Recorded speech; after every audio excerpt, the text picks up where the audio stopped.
As soon as we arrived in human space, things started to go wrong. Small things, tiny things, imperceptible things. A computer terminal running half a second slower for no reason. A gun turret randomly leaving its mounting and hanging off the side of the ship by its umbilical and power cables. Quickly fixed, but strange. And socks. For some reason, socks keep going missing, then mysteriously reappearing again sometime later. These humans were the talk of the town because of their absurd weapons technology, but something about them seemed off. We carefully docked to the local starbase, operating a bit slower than usual owing to the odd occurrences happening around our ship. We gently thudded as we docked, then scrambled to do a full system check. Everything seemed fine, though. Strangely enough, I got up out of my seat and walked towards the docking port for my job, diplomacy. Only to stop in my tracks when the door got caught and failed to cycle properly. "Oh, for the Emperor's sake! Maintenance! The airlock door is stuck!" I yelled and banged at it to release it. My percussive maintenance, as humans called it, worked, surprisingly. Again. The door closed, cycled normally, and opened again. My engineers, already overworked as it was, quickly surrounded the door, only to find nothing wrong with it. We've been suffering these odd annoyances every now and then since we entered human space. The priests and seers were going insane, claiming they were seeing shadows. Rodents, maybe?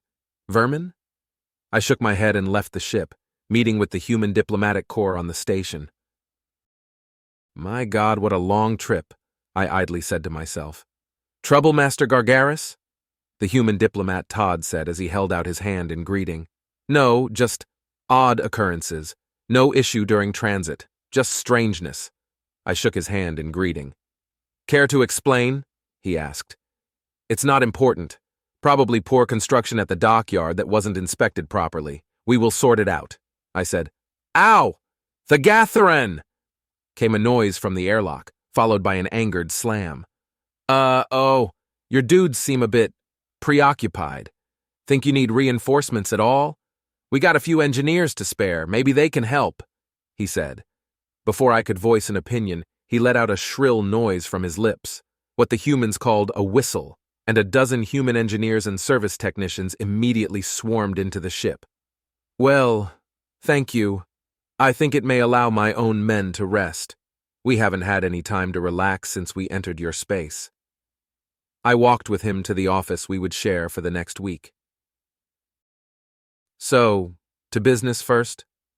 Or would you like some tea?" he asked as I sat in my seat. "Tea, obviously," I replied with a smile. A half an hour and a lovely cup of tea later, we had finalized some service contracts for fuel stations on our outer rim. When a human engineer walked in, carrying something. He had it hidden in the palm of his hand, covered by an odd cloth or something. "Found the problem," he gleefully said with the oddest, cheeky smile I had ever seen. "Problem? Oh, those mechanical issues. What was it, faulty circuit?" I asked. "Angus," he said. I remained quiet for what seemed an eternity. What?" "Angus," he said, and lifted the cloth off the object in his hand. There, standing tall, was a small creature around 1.5 inches tall. It appeared to be wearing an ancient-looking mechanic's uniform, skin tight and dyed yellow. It had no feet, just 2 tiny little stubs. It appeared to be wearing a pair of bright red leather gloves, a tiny red nose, a row of sharp wolf-like teeth, and bright blue eyes that were covered in some kind of odd mask. Its helmet, made of similar material to its uniform, was dyed a bright blue color. The oddest thing about it, though, was its tail and its horns. The horns jutted out from aside its head, looking like a set of airplane wings, and its tail looked like an airplane tail. "Angus, the gremlin," the engineer said. "What the actual fuck is that?" I squealed and hid behind my desk. "It's a gremlin. Never seen a gremlin before?" he said. "Well, obviously I never have. This thing is what's responsible for all the damage," I asked, shivering behind my desk. "Yeah, go on, Angus. You know what to do," the engineer said. The creature in his hand, its tiny, squeaky voice punctuated with the old, gruff tone of a grizzled veteran, babbled some incoherent words at me. I sat there, unable to process any of it, and my translator nearly short-circuited trying to understand it. A few seconds of silence passed. The engineer finally spoke. "I take it your translators don't understand Scots Gaelic at all, do they?" he asked. "Is that another one of your absurdly numbered dialects?" I asked, finally coming up from under my desk. "Yeah, I speak it, I'll translate." He says, "Dear sir, we apologize for the sabotage we caused to you and your vessel," the engineer said, mocking an accent similar to the creature. I sat there, bewildered. The creature babbled again. The engineer, once again copying the accent, translated. "We have repaired all the damage we caused and optimized your systems as an apology." I stood up and looked at the creature, still bewildered as it babbled another set of incoherent guttural noises and half-phrases. "We were not aware of your connection with the Terran Federation, and our operatives have been informed as such. Sorry for the inconvenience," the engineer said, then both stood there with smiles on their faces. I approached the creature cautiously and studied it, him, for a while. I presented a hand to him. Apology accepted." The engineer spoke with that same guttural pronunciation, and the creature responded by grabbing one of my fingers, shaking it vigorously, hopped off the hand, then vanished into a shadow in the corner as it said another thing. I looked at the engineer for clarification.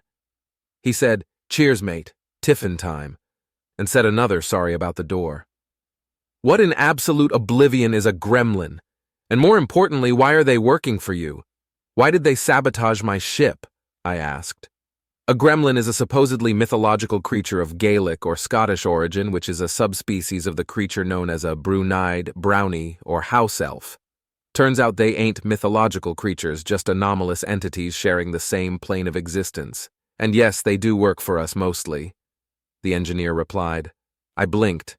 I didn't even know I could blink. Okay, so that's a gremlin. And a brownie. Anomalous entities that... What? A gremlin is a creature that is the distant cousin of a brownie, a so-called house elf, and is basically the opposite of a house elf. Gremlins are mechanically inclined creatures that mess with mechanical or electronic devices in an abnormal manner, disassembling engines and removing components.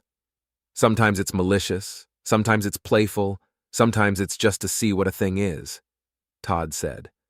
Well, that explains that, I suppose.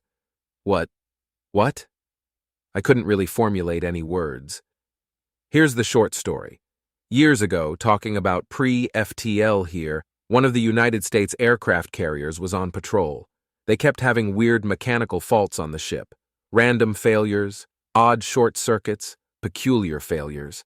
Then one day, one of our Speak Ops boys, you know them, the Legionnaires, the engineer said. I shuddered and nearly jumped out of my seat. Oh, yes, I do remember them. The terrifying super soldiers you blasphemed into existence that tore an entire Daktharian regiment to pieces in 2 hours. Yes, I do remember them, I said with a shudder. Well, yeah, one of them. He went into one of the engine rooms for an inspection and came back out with one of these guys in his hands. Turns out the blasphemous nature of the Legionnaires disables the creature's ability to teleport and stuff. So, yeah, we captured one of them, the engineer said with a smile. Ah, I see. What happened? What do you usually do with anomalous entities? I asked. The only logical thing we knew to do, try and see if it was searching for stable employment and introduce it to the concept of medical aid and labor unions. Todd replied with a laugh. Okay, I said. And as it turns out, it was. Gremlins don't really have good dental care, you see. Same with brownies. Soon as this dude got hit with his first dental appointment he didn't have to pay for, we got 24 of them signing up for service within a week. 5 years later, Gremlins and brownies were serving in the U.S. Army as we started sending rockets to Mars. Brownies keep the equipment clean, Gremlins keep it operational. They sabotage the vessels of our enemies, too. Within reason, of course, Todd said. Sabotage within reason? How do you do that? I asked.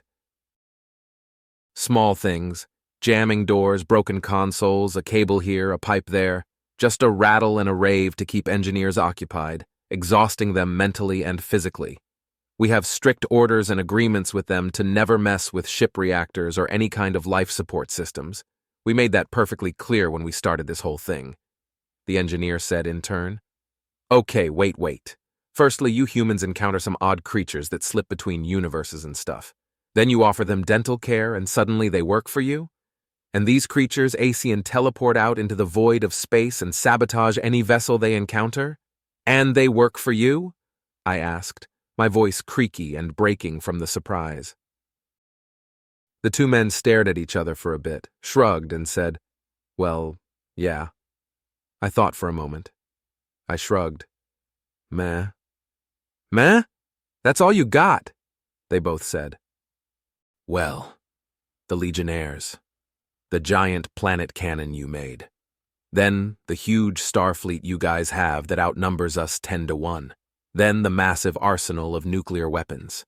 Then the whole finished of the Galvanians in 1 month thing you did. All things considered taming of an anomalous multidimensional entity that screws with machinery and cleans floors. This was pretty tame in comparison. I replied with a shrug. That's fair. I have one question, however. Where can we get a gremlin or two? I asked. Be nice, be polite, and offer dental care and freshly laundered socks. Gremlins are why socks go missing after you put them in the dryer. They like it for some reason, Todd said. I knew it! The engineer yelled and charged out the door. Angus, give me back my ugly Christmas socks! They were a gift from my grandma! He screamed angrily as he charged out into the warehouse. I heard a series of incoherent ramblings coming from a very gruff-sounding but tiny voice. Well, that happened, Todd said. Still not the craziest thing you lot have done. Can you give me the translation matrix data for this Scots Gaelic, please? I asked, returning to my desk. Sure. Ancient or modern, he replied.